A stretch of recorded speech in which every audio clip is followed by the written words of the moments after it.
ब्रह्म श्री श्री आनंद मूर्ति जब इस धरती पर इस बार जब आए तो उन्होंने आर्थिक दर्शन भी दिया।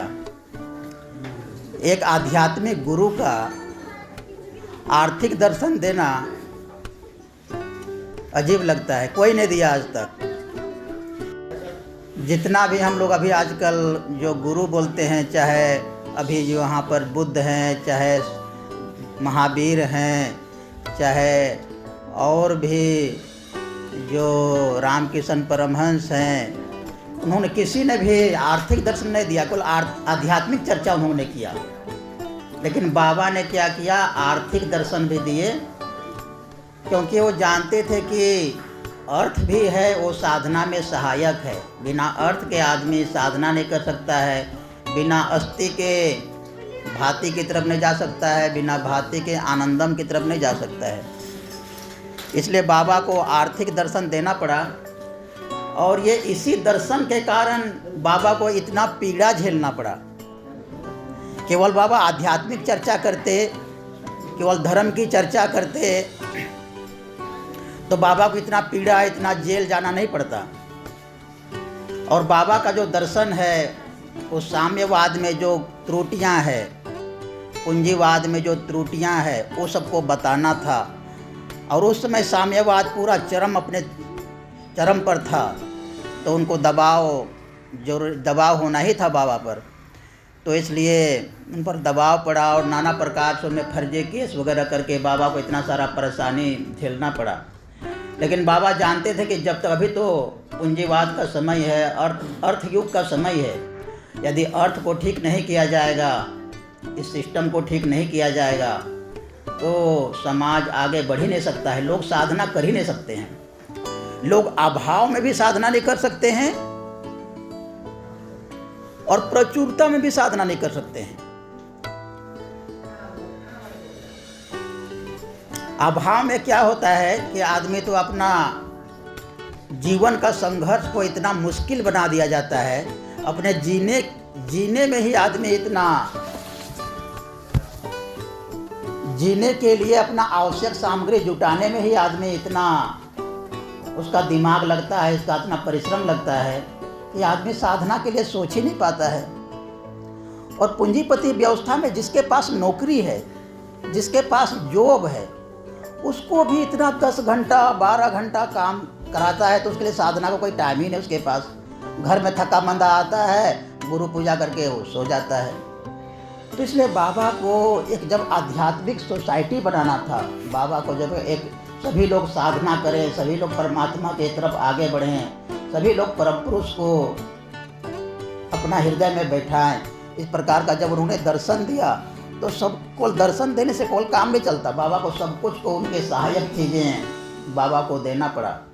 तो इसलिए प्राउड दर्शन जो बाबा ने दिया, वो गजब का दर्शन है और गजब का फिलोसफी है। और बाबा बोलते हैं ये प्राउड दर्शन केवल भौतिक दर्शन नहीं है। बाबा बोलते हैं इसमें 99% आध्यात्मिकता है। यह आध्यात्मिकता का ही एक भाग है प्राउड दर्शन। क्यों? क्योंकि आनंद सूत्रम में देखेंगे हम लोग, आनंद सूत्रम का जो 5 चैप्टर है, बाबा ने प्राउड दर्शन को भी उसमें लास्ट में रखा है, 5वां दर्शन में, 5th चैप्टर में। इसका मतलब आनंद मार्ग दर्शन के अंदर में ही प्राउड दर्शन है। यदि हम प्राउड दर्शन को निकाल देते हैं आनंद सूत्रम से, तो हमारा जो फिलोसफी है वो अधूरा रह जाती है, हाफ रह जाती है ना। तो इसलिए प्राउड दर्शन आने से ही हम लोगों का दर्शन पूर्ण दर्शन होता है। और जो अभी की समस्या है उससे बाबा इस प्राउड दर्शन में सोल्व करते हैं।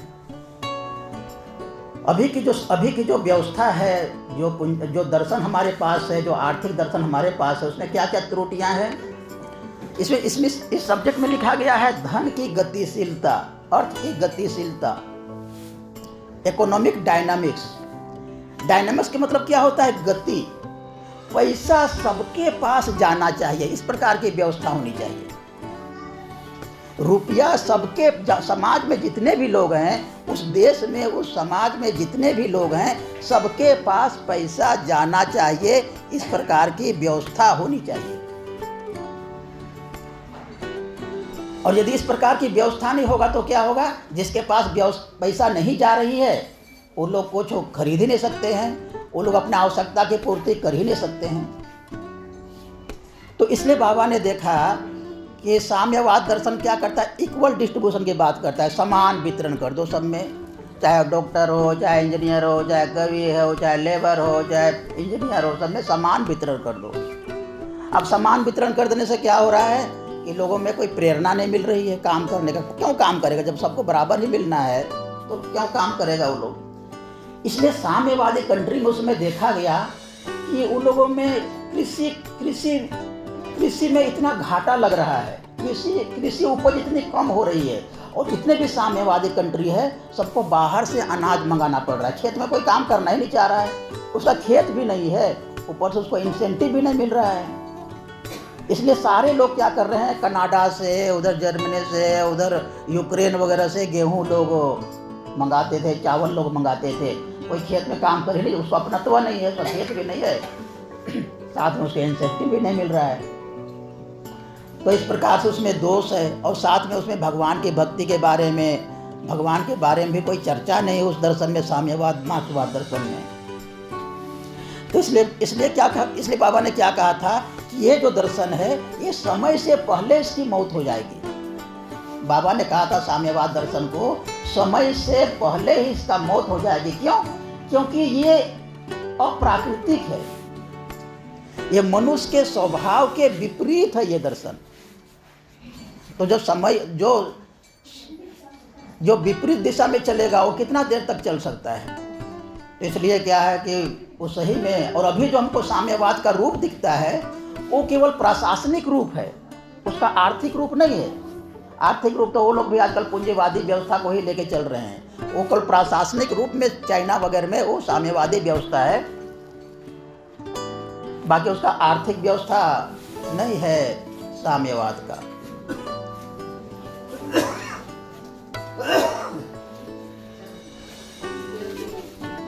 दूसरी चीज क्या है कि पूंजीवाद दर्शन जो है, पूंजीवाद दर्शन सबके लिए नहीं है।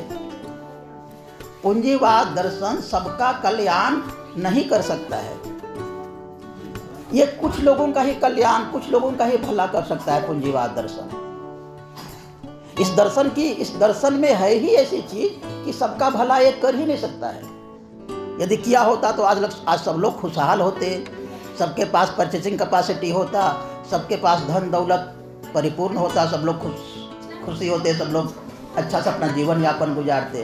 लेकिन अभी भी देखेंगे कि कितना सारा भुखमरी है, कितना सारा लोगों के पास गरीबी है, कितना बेरोजगारी है। तो ये जो दर्शन है ये शोषण पर आधारित है। इसमें जो पूंजी लगाता है, जो आदमी फैक्ट्री खोलता है, जो आदमी पूंजी लगाता है, वो अपना ही भला सोचता है, तो अपने भले के लिए काम करता है।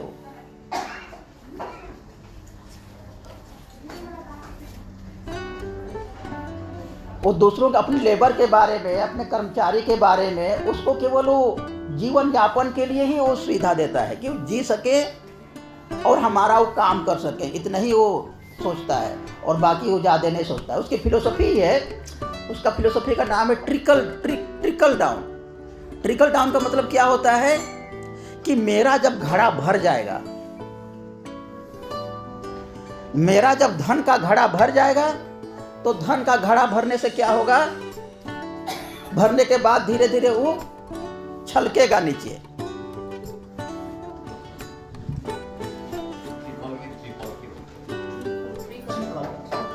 हाँ, तो क्या होगा, वो छलकेगा, और छलकने के बाद क्या होगा, वो फिर समाज में जाएगा।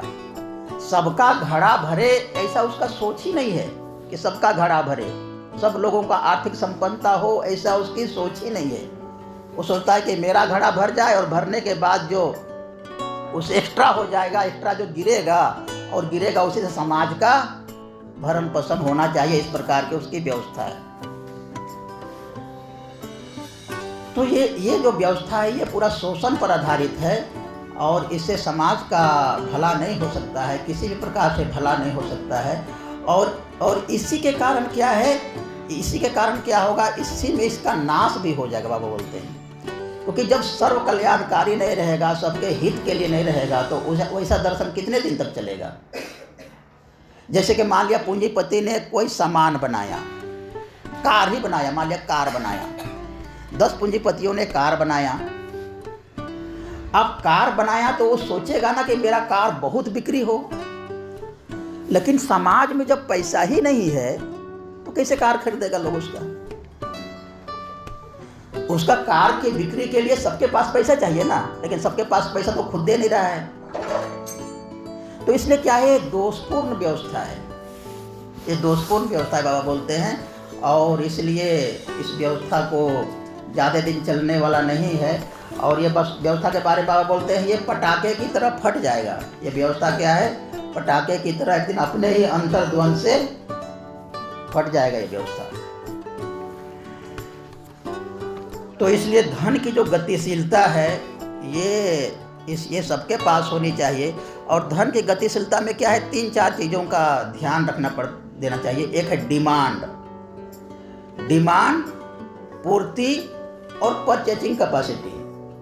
एक है उसका मांग होना चाहिए सामान का, और मांग के अनुसार से पूर्ति होना चाहिए, और पूर्ति हो गया तो उसको खरीदने की कैपेसिटी होनी चाहिए। जैसे कि मान लिया आपके नेपाल में बहुत सारा बासमती चावल का डिमांड है। अब बासमती चावल नेपाल में हो ही नहीं रहा है, मांग ज़्यादा है और पूर्ति कम है, तो क्या हो जाएगा, महंगी हो जाएगी। हाँ, डिमांड एंड सप्लाई का रूल्स लागू होगा। मान लिया डिमांड है यहाँ पर और सप्लाई नहीं है तो जीरो है।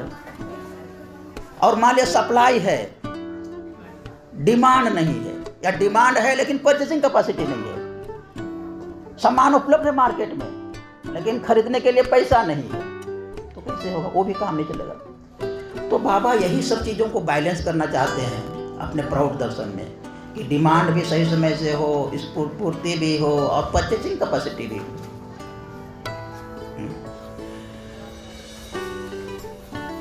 तो धन का जो इस प्रकार का अभी हम लोग देखते हैं ताम झाम, ये इतना पहले कभी भी नहीं था।